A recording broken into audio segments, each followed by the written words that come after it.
Let's wait a few more minutes for everybody to get in and get seated. So just to show of hands, those we're going through. So I heard a lot of sophomores earlier in the room. So sophomores, what have we got? So the majority of the room. How about juniors? Any seniors? No. And one graduate student? Okay, 2 graduate students, okay.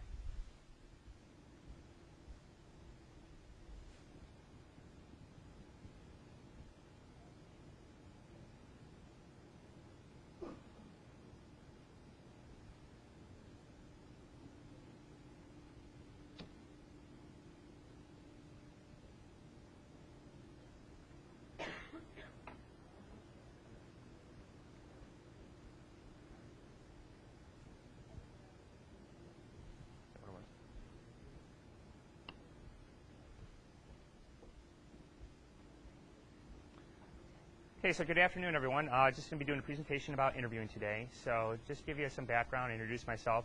I'm Dan Fiedel. I'm a store team leader, or fancy way of saying store manager for Target. I've been with the company for going on 9 years now.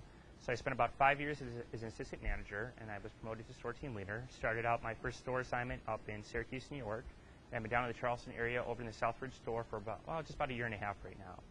So I've been on many, many campuses, and a big part of my job at Target is to recruit talent, and a big part of that is interviewing and forming relationships on campuses.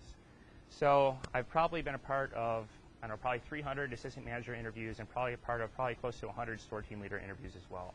So a lot of experience on the interviewing side of the table.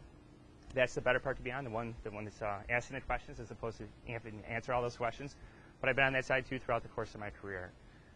So some more background. So I started out as an assistant manager of HR, then I did sales floor, then I did logistics, then I did a remodel, and then the store team leader. So that's a little bit about me. Lauren? Hey everybody, my name is Lauren Hutton. I was a campus recruit for Target. At one time I was in your position as well. I've worked for Target for about 7.5 years now. Started up in Morgantown, worked for Wheeling, and then came down to the Southbridge store about 3.5 years ago. So, as Dan said, a large part of our job is interviewing. And having been a campus recruit, I remember a lot of the questions that I had when I was on your side of the table. So this module is going to be really helpful for you guys to know what we're looking for as you interview, whether it's with our company or any company, and we're here to help you with today. So if you guys have any questions, feel free to ask us during the module, or we can get to you guys once we're done to help with that. Hi guys, I'm Dana Petrie. I'm the human resource manager at the Charleston Target. So I've been with Target about a year now. Some of my main responsibilities include staffing, scheduling, and of course interviewing. And this module is really going to help you out in the real world. I remember with some of my first interviews out of college, they didn't go so well. So how about that? I think things are going a lot better. Yeah, my interviews out of school, my interviews at Target. Yeah, I've had a lot of bad interviews. So today, if we can just make this as interactive as possible too. So as we're going through the presentation, if you have a question or you want something answered or you need clarification on something, please just stick your hand up or just shout out what you're looking for, because we're really here today just to provide some learnings for you guys today. So is there anything specifically as you guys came to this module, or is you're thinking about coming here today that you wanted to get more clarification on, or you maybe wanted us to spend a little bit more time on, or just more information on in terms of the interviewing process or what it's like on the other side of the table?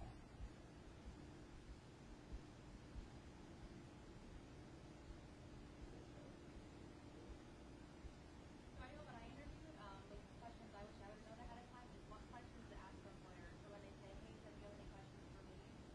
Knowing when it's appropriate to ask about a kid situation, when it's appropriate to ask what your responsibilities are, and just what questions like they want to hear to ask. There are those they want to hear. So that's what I wish I would have known. All right, so as we go along, maybe jot down your questions or whatever that you have, or some things that we may not cover as much as you want, so please, interaction is great.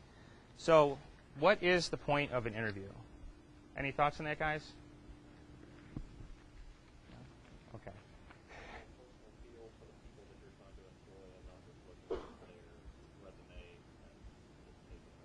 Yep, absolutely. So it's a lot of times I think people go in today expecting it's just the company evaluating the person that they're interviewing, but it's really not that. To be a more effective interview, you're going to have to spend some time and make it a two-way exchange as part of the interview. Because really when we sit down, and my approach to the interview is letting the applicant know more about the company too. So whenever I'm interviewing, I feel like I'm being interviewed as well. So I'm providing some sort of information about the company culture, what our values are, what's important to us. So those are all pieces that you need to try to get out of the company as well, because you need to make sure that you're going to be a good fit for the company.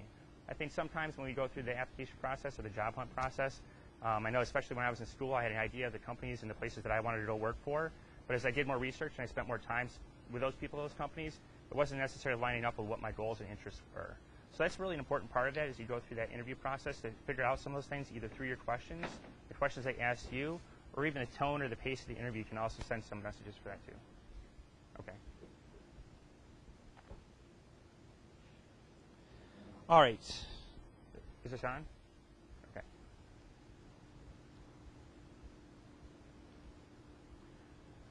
All right, so some simple things up there. So tell the employers why you're right for the position, tell them about your skills, gather information about the company, and determine if you're right for the position.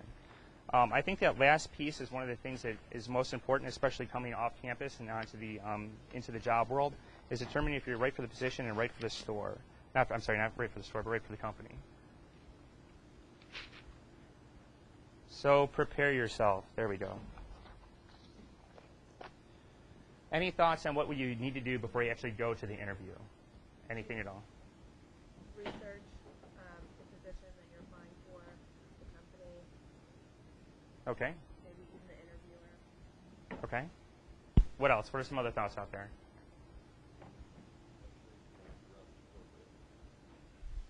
That's a good one. We actually had an applicant yesterday come into the store in her pajamas. It was really pretty fantastic. What else out there? What else before the interview would you want to do? Okay, so you guys hit a couple of the big ones. All right, so the first one there is dig deep. That's a big one that talks about doing the research and all those pieces about the company and the position. So you want to warm up. So you want to think about also, too, what you're going to do actually in the interview.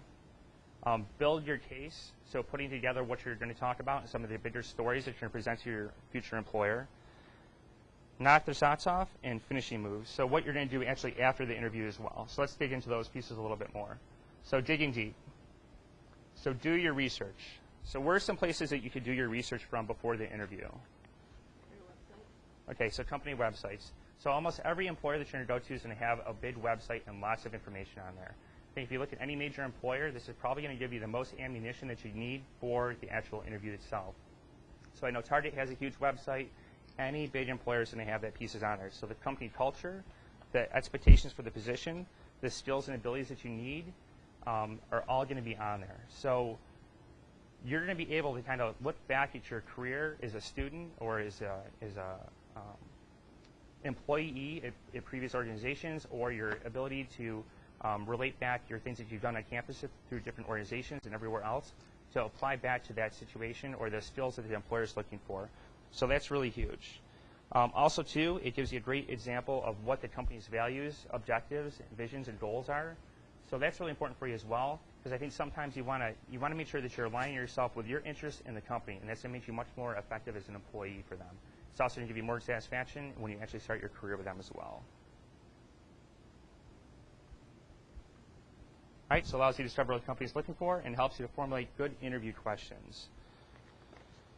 All right, so we talked about company websites. What are some other sources you guys can go to for information about the company?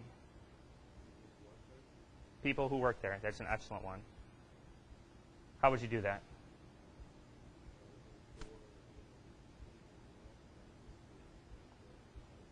Okay. Also, another good source, too, is maybe looking through your alumni on campus or maybe other people that have went to the school here that you can reach out to from an alumni standpoint. I know when I did that, I got much better feedback from the people who went to school at my school, and it gave me a more realistic expectation of what it was like to work at the company as well.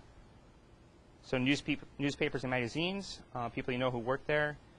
What are some other resources you guys use for that, too? Now that it's up there. So also, too, your campus center may also be a great example of what you guys can expect from that company, because they have a lot of interactions and relationships with those employers as well, so they can provide you some pieces for that. Company info sessions, job descriptions, and professors.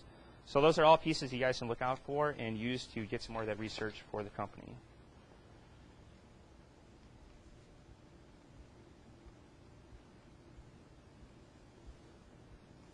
All right, so warm up. So identify your competition and what makes you different. So I think that sometimes, too, when you're going through the interview process and you're sitting in that room as you're going through the interview process, and you walk in there and there's what? There's 5, 6, 7, 8 other people that are there interviewing at the same time, right? So kind of sizing up your competition, right? So you have to think about what's going to make you different. All those people in the room with you are going to have different experiences, either throughout their schooling, throughout the organizations they've been a part of, throughout their employment. So you have to figure out what's going to make you different and what specific skills that you have are going to set you apart. So what are you really good at? Those are the things you have to think about before you get into that room to sell yourself, to differentiate yourself from the competition. So not everybody's good at everything, but all of us are good at some things. So you have to hone in on those key traits and characteristics. All right, so customize your resume to the position in the company. I would strongly recommend that you don't have just one resume that you send out to everyone. Each company is going to be looking for different skills, traits that you have that you're going to have to tailor to each individual position. So when we talk about going back and looking at that research, take really good notes when you go through each one of those company websites to get the information that you need to make a more effective resume. So it's going to help get you a better objective statement. It's going to help get your skills lined up in maybe a better order when you're going through and writing that resume. So while you may be talking about the same job experience, you may be talking about different things you did at that job for each employer that you're going to. So you have to highlight those skills to be specific for the employer that you're going to talk to.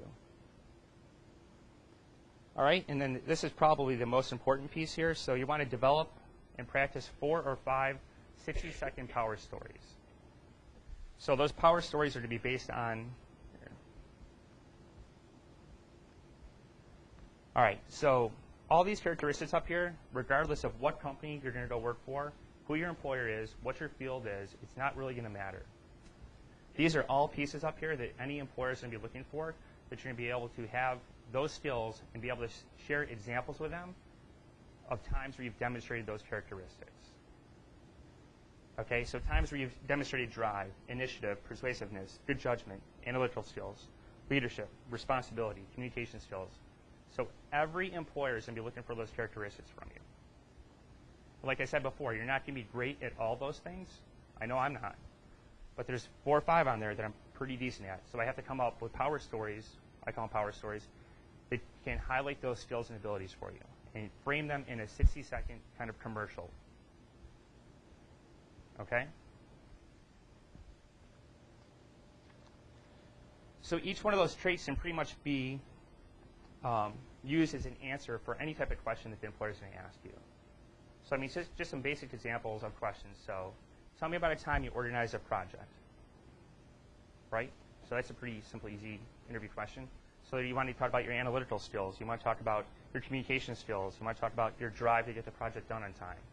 So while it's a managing institution type question, you can take any one of those characteristics and probably tailor that example of where you demonstrated that skill at a high level back to that question. So again, 4, 5, 6 really good stories of these traits will be very helpful for you to tailor those to pretty much any question that's going to come up throughout the course of the interview.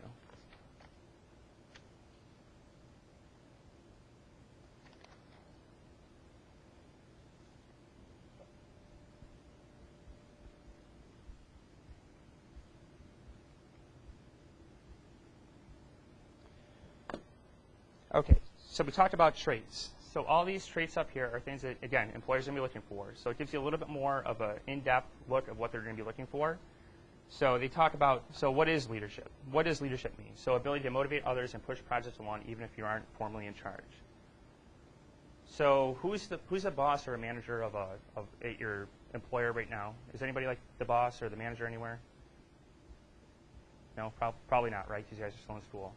Are you guys, what do you think maybe some examples of some things that you could apply to that situation?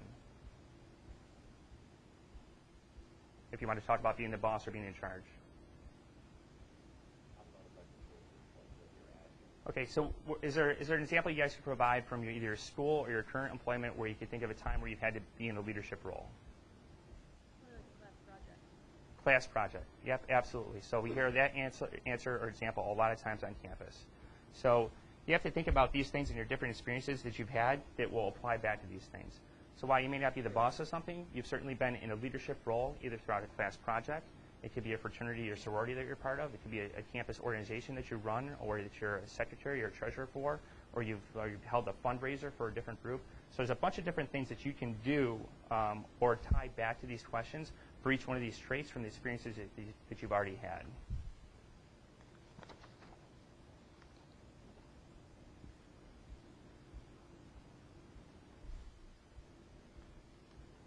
Okay, so this is really, really important, guys. So when we're sitting down and we're asking, we're going through the application, not the application, but the interview process.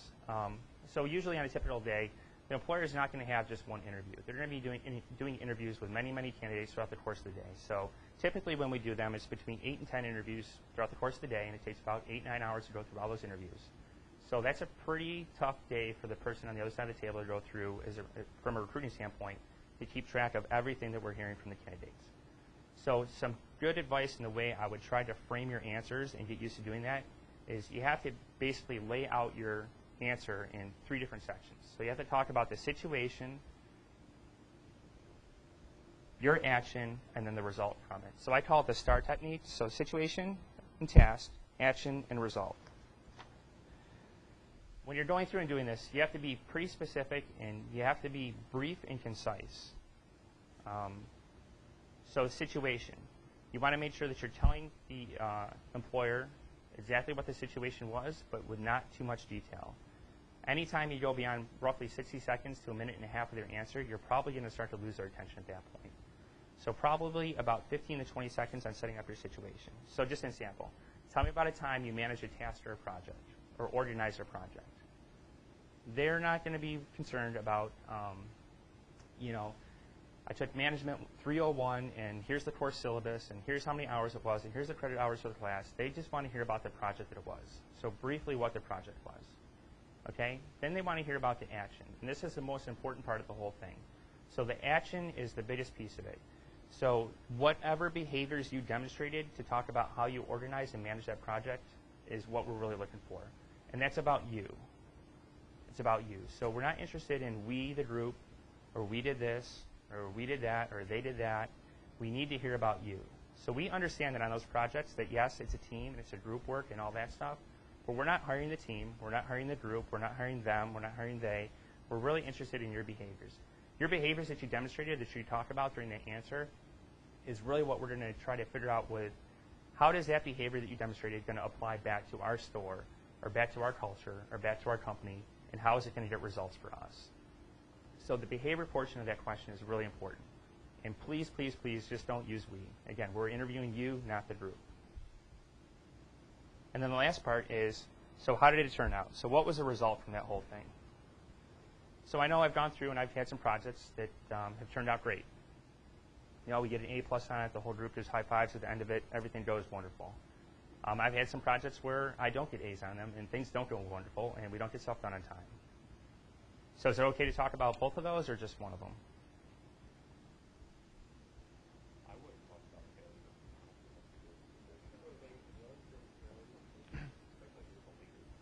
Yep. So I think back to the point in the back. So if you go through and there's a project that you did that didn't turn out well, we're just as interested in what you learned from that project and how you applied it going forward. So there may be some situations that were really high in scope where you're dealing with very important others. You had a lot of good behaviors that you went through the whole course of the project with, and things didn't turn out the way you wanted them to. But you learned a really great lesson from them, and you've applied it to other successful things going forward.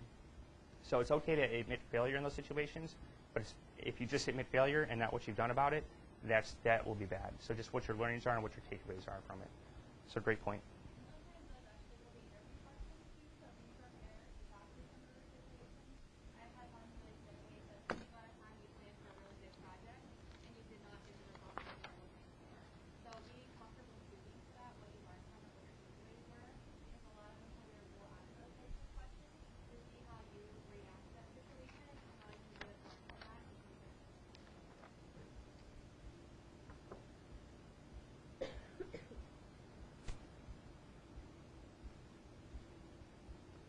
Okay, so you got to identify your strengths and needs. So every employer, I think, is going to ask you what you're really good at and what you're not good at. Okay, so you have to think about that too. So I think if you look back or think back to that slide where they talk about the key characteristics and traits, those are the things you're going to want to hone in on in terms of, hey, those are some of the things that I'm really great at, and here's maybe 1 or 2 things that I'm not great at. Your employer is going to expect you that you've done some self-assessment and you're going to know throughout the course of your school and your previous work experience what you're good at and what you're not good at. Okay? So everybody's pretty comfortable, right, talking about what they're good at, right? Hey, I'm really good at communication. I'm good at this. I'm really good at organizing time and resources. Hey, I'm great at that. oh, I'm a perfectionist, I get all this stuff done, right? That's all the easy stuff. So how do you talk through the things that you're not good at? Like, hey, I'm just awful at public speaking. You know? So what do you do? What do you do in that situation? How do you talk through some of those things? Any thoughts? You should come up here. No, so exactly. So you want to talk about what you're working on for it. So sometimes people have trouble managing time and resources. So I have trouble meeting deadlines. Okay, so what are you doing about that? So hey, I use my Outlook calendar. I use a Franklin Covey planner. I follow and track my progress more frequently. You know, all those different pieces to talk about the things that you're doing actively to make improvements on them. And if you can give examples of things that you've done recently to tie back to those pieces that you're not good at, that you're showing improvement on, that is great. You got to avoid some of the cliche things though too. So you don't want to sit there and go, well, I'm a perfectionist. I spend too much time just getting everything done perfectly. So just try to avoid some of the cliches and do some honest assessment of what you need to work on and what you're not good at, and then just talk about what you're doing to get better at it. Okay? Because we're looking for the honesty of the assessment. Nothing makes us more nervous as an employer than a candidate that doesn't know themselves and doesn't know what they're good at and what they're not good at.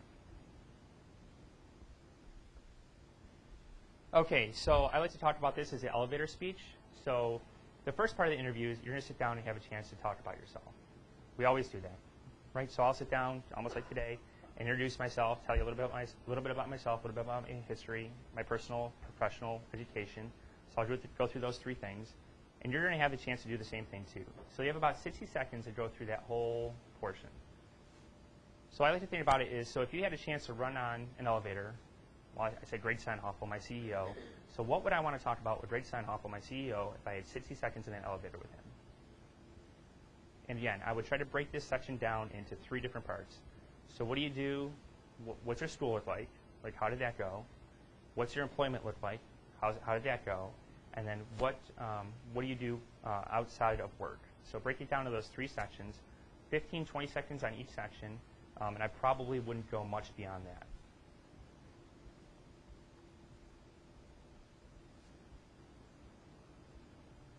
And then there's just some basic things up there. So you always want to thank them for the interview. That's important. And why you're a good fit for the company. All right, so build your case. So next one here is just an example of a power story or an elevator speech, whatever you want to call it. So I want to thank you for having me here for the interview today. I'm thrilled about this opportunity. Target is such a dynamic and innovative company, and I know with my ability to lead teams, my strong communication and analytical skills, and my passion for retail, I can make a big contribution as XYZ. And then you tell them about your education, you tell them about your employment, and you tell them about your personal side. Okay? This is the easiest question in the interview. It's coming for every interview, so be prepared for it.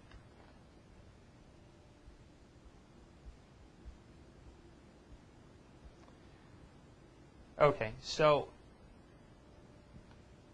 it's okay to come to the interview with a portfolio or a pamphlet or something prepared for yourself so you can go through and track back to ask questions as you go along too.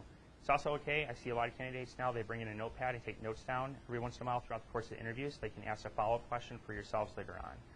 It's a pretty stressful situation, right, to be in that interview, and so you may be thinking something when a question is asked or throughout the interaction that you may want to follow up with and ask the employer as well. It's also going to be important too, so you go through that whole interview process and sometimes you get down to the end of it and you're just like, just fried from the whole interview because it's a stressful situation to go through. So it's a good idea to take and write down your questions for the interview person. So here's some sample questions of what you can ask back for your interviewer. Please, please, please ask a couple of questions.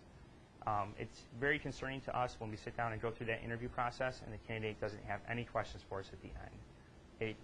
It shows a different level of engagement from you as a candidate to the employer that you're actually interested in the position. You want to find out more about it, and you're just really learning and engaged.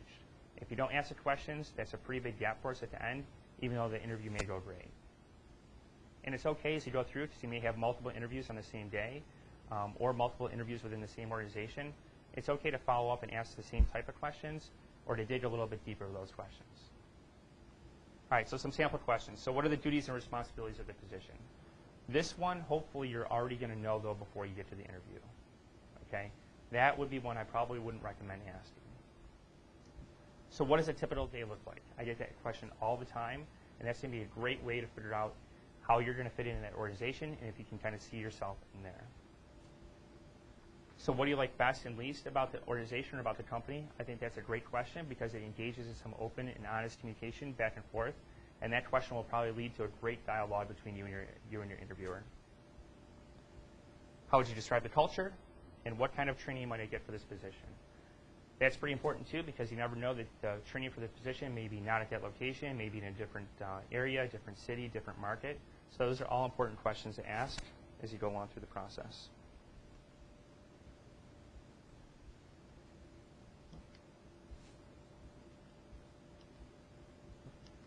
Maybe, okay. All right, so never ask controversial or negative questions. You want to avoid putting the interviewer in any sort of a standoffish position with you. So I think every company has had some faux pas along the way, things that either went bad from a public relations standpoint or even something that may be trending currently in the news that may be negative. So I would try to avoid that topic. Okay, just try not to put the interviewer in any sort of odd position. One of the worst questions to ask too is, so did I get the job today? Am I fit for the position? So that is usually a pretty awkward conversation too to have with the applicant. So don't ask that on that day.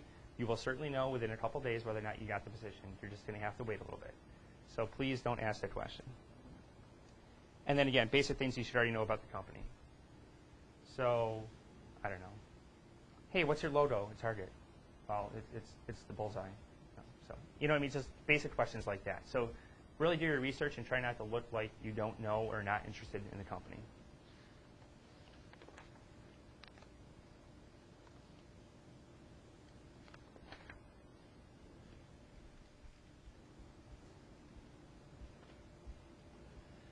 All right, so some basic things here again too. So you want to arrive 15 minutes before the interview. Whenever you come to one of our interviews, there's going to be applications to fill out, there's going to be paperwork to fill out, there's going to be stuff you're going to need to do. Also too, if you're rushing to the interview and you show up a minute or two before your interview actually starts, you're not going to feel comfortable and you're not going to feel at ease. Some other pieces of this as well, so if you're interviewing with many other candidates, there may be a green room setting set up where there may be somebody from the company in the room kind of hanging out with the applicants during the interview process. That person that may be helping out with the coffee and the donuts and all that stuff, they may be somebody that's not just a coffee and donut person either. So you want to make sure that you get there and you have time to interact with the people that are going to be at the company. Again, it's a good way for you to feel out the culture, but also too, you may have some other interactions with people that are involved in the hiring decision.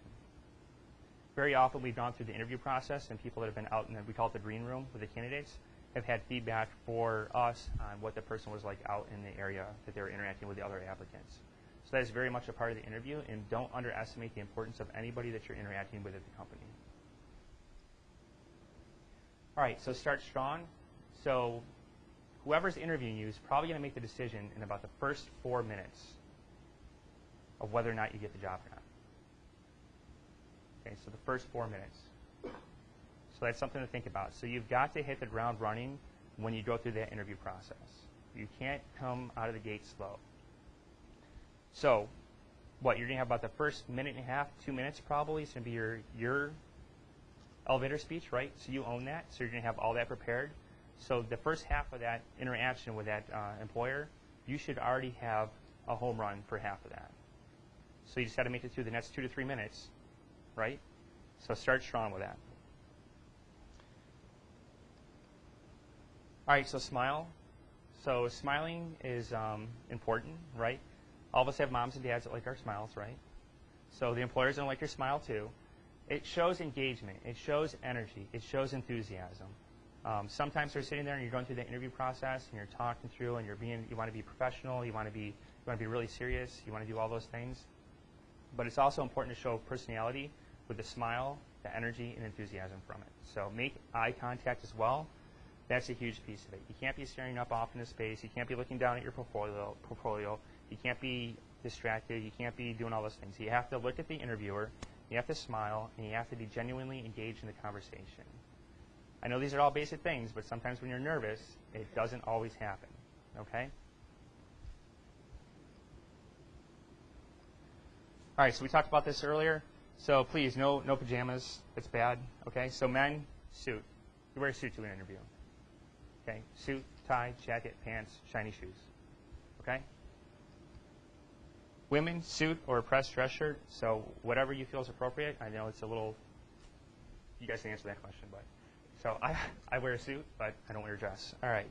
But no, professional attire, so I think you guys know what professional attire is. So it's not only what you're wearing, but it's also the cut and the style of it too. So think about it in terms of what you would wear to church. That's a good example. Right.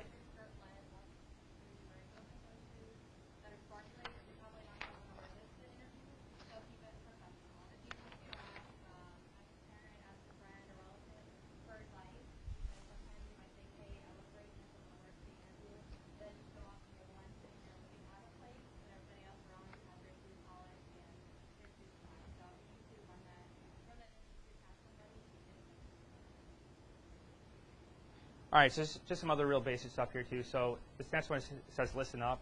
So you want to be brief with your answers. You have to give the other person on the other side of the table some time to talk. The more and more you talk and the longer your answers are, the more and more trouble you're probably going to get yourself into. Okay, so it starts to go from you answering the question about something to just ending up somewhere where the interviewer or the person is not really interested in. So please pay attention when they ask the question and really try to focus in on answering that. It's okay, and I tell the candidates this every time we go through the interviews. So we ask questions, and I tell them before we get into the actual formal questions, it's okay to take 10 seconds, 12 seconds to think about what you're going to respond with. I don't expect, as soon as I get done even asking the question, that you're going to fire back with an answer. Okay, you got to take a little bit of time to formulate how you're going to work through it. Okay, so what situation am I going to use? What behaviors am I going to talk about? And how did it turn out? It is just so important that you just take that little bit of time to take a deep breath before you go into that whole thing. That's okay. We expect that. We don't expect that immediate, gas pedal down, I'm just going to go right answering this question. So please, take the time to do that and pay attention to the question.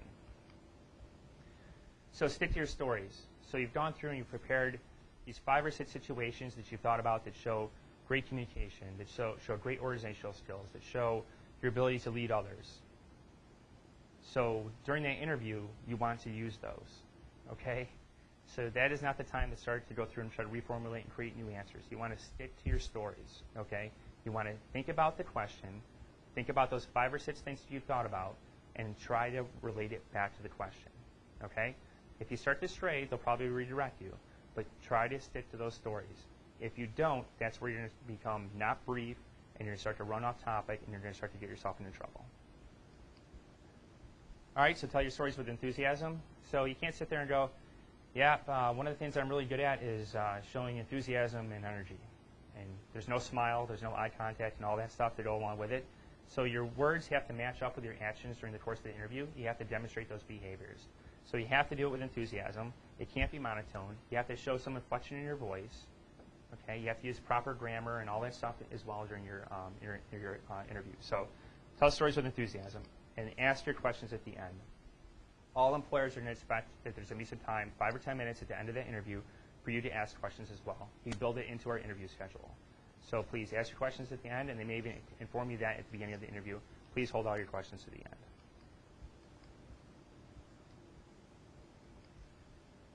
All right, so you always want to thank them for the interview. That's important. Tell them you've enjoyed it. And here's the last one too. So you've gone through, you've answered all the questions, you've asked all your questions. Now's your last chance to make that last impression on them before you go out of the interview of why you're a good fit for that position.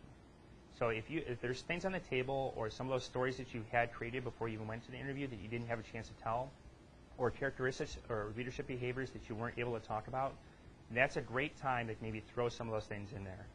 Hey, I just want to let you know I still think I'm a really great candidate for this position, and here's some other things that I think that you may find attractive about me in terms of being an employee for you.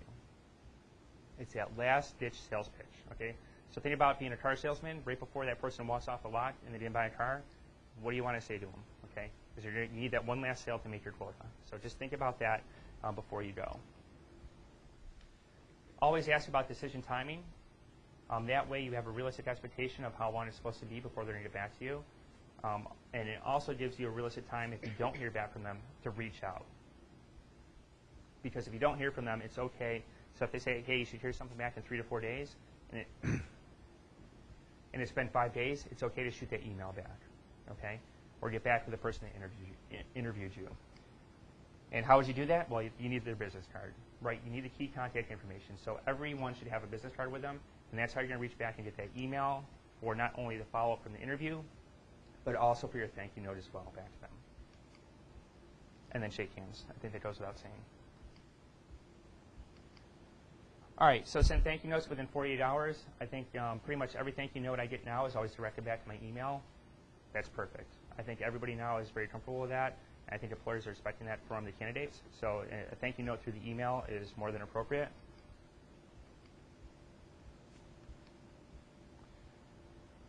All right, so here's the thing. So you're not going to get every position that you interview for, right?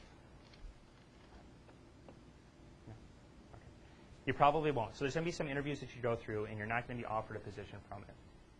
So at the end of every interview that you go through, the only way you get better at things is through practice, okay?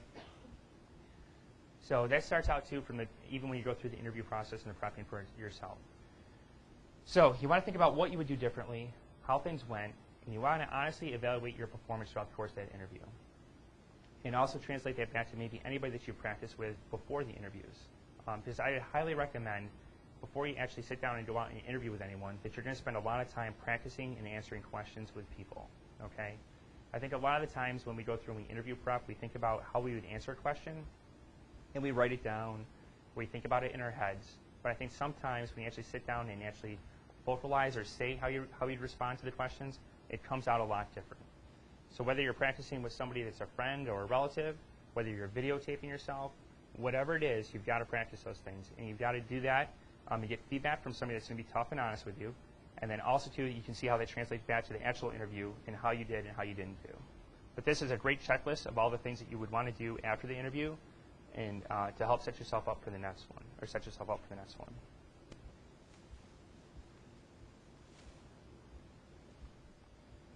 So again, don't get discouraged. Not everybody gets every job that they interview for. And form an action plan. So I think you have to be realistic about it and take that feedback that you're going to get either from the employer or from what you did from yourself, from a self-evaluation standpoint, and move forward with it. All right, so hopefully you guys had some questions that you came in here with that we probably may not have covered or did not cover as much in depth as you guys wanted to. But what questions do you have about the whole process?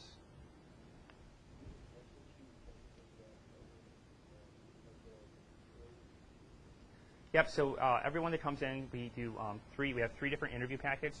And the interviews that we have, each one of those rounds, we only ask 5 questions. And they're the same 5 questions.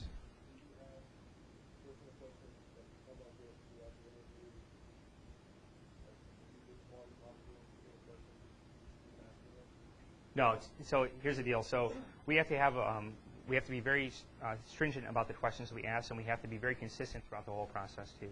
So we don't want to evaluate candidates based off of a different set of questions. So we use the same 5 questions in each round. So we have like an A, a B, and a C guide for ourselves. And every A set gets the same questions. We don't ask, hey, if you were a tree in the woods, what kind of tree would you be? Like we don't have like secret questions like we ask amongst ourselves in a different group. So we stick very much on point with what those questions are. Now the follow-up questions to each one of those questions may be a little bit different based off of how you answer the question. So you may say something that we may dig a little bit deeper or just try to get a better understanding of either the situation or your behaviors. So we'll ask the initial question, and then based off of how you answer it, we'll do some probing questions to get some more information out of you. But we will stick to those 5 questions throughout the course of the interview in each round. So whether that's me asking them, my boss asking them, they'll be the same questions. I can't speak for every employer, but they're probably going to be very consistent though throughout the whole course of the interview process. Whether you're interviewing here or you're interviewing in Texas or somewhere else, it's too important as an employer from a liability standpoint for us to ask different questions like that.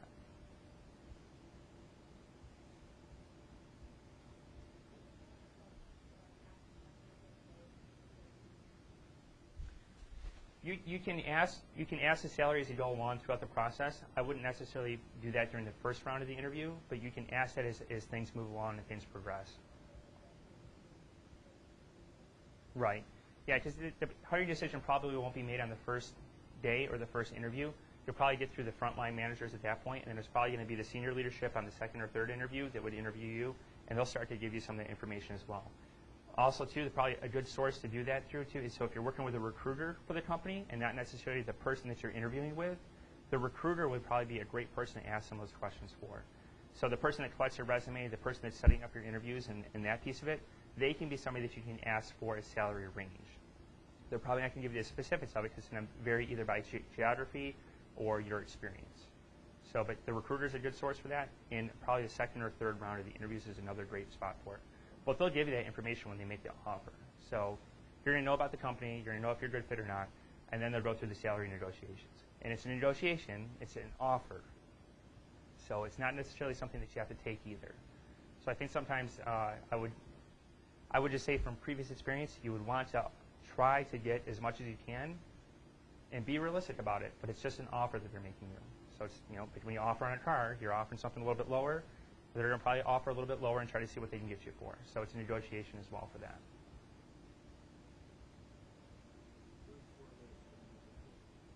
I'm sorry?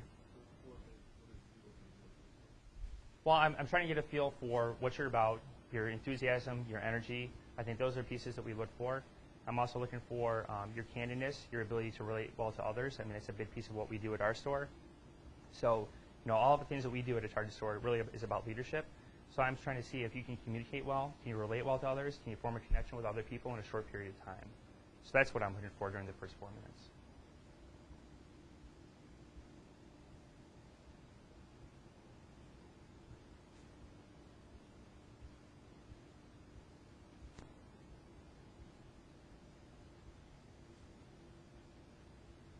Well, everybody's still awake, so I guess that's good, right? Okay, you know how you're talking about the power stories? Like, if you already had, like, this formulated story that you were going to, like, a speech to give them, wouldn't it already sound kind of, like, contrived and, like, you'd already thought about it? And if you were an interviewer and someone came in with this already made-up story, wouldn't it kind of sound weird to you? It does. So she just asked, so if you come in with those power stories, are they going to sound too rehearsed and not genuine when you answer the question? So with those stories, I think just some more details around that piece of it. So if you're talking about whatever story you're going to talk about, you want to make it as high a scope as possible. So talking about something that you do with your classmates in terms of organizing a project would be a lot different if you organize that with the head of your department at school. Okay, so elevating the scope of that situation. But you just have to have the basics of the situation. So you don't have to have all the details because each one of the questions you may be able to tie that back to a different question. So you want to just talk about, you want to know what the situation was, who the people involved were, and some of the actions that you did for it. And you're going to have to tailor that to each one of those different questions. So it will be rehearsed in terms of you knowing what your behaviors were and what the situation was, but you're going to have to tailor that to whatever they're looking for. So they may be looking for how you organized something or how you communicated something. And I think those two questions should be answered very much from the same situation, but you're going to have to tailor that. That's why it's just, I used to go through and break down like, oh, hey, this is what I'm going to talk about. When you actually start to say it, though, it just sounds a lot different. So you'll just have to tailor those questions. But you have to watch the genuineness of those answers, though. That's a good point.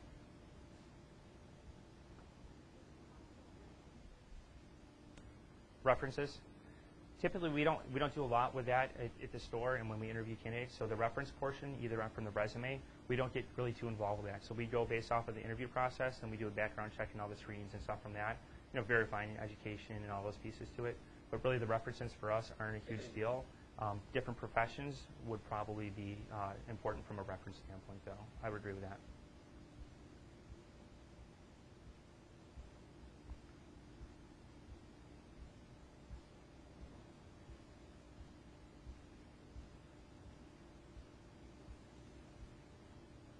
All right, well, thank you for everybody's patience and listening to me muddle through that whole thing.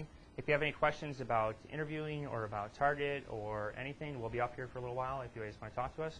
But just thanks for having us on campus. I really appreciate your time today, and hopefully you guys have some out of it. So thank you.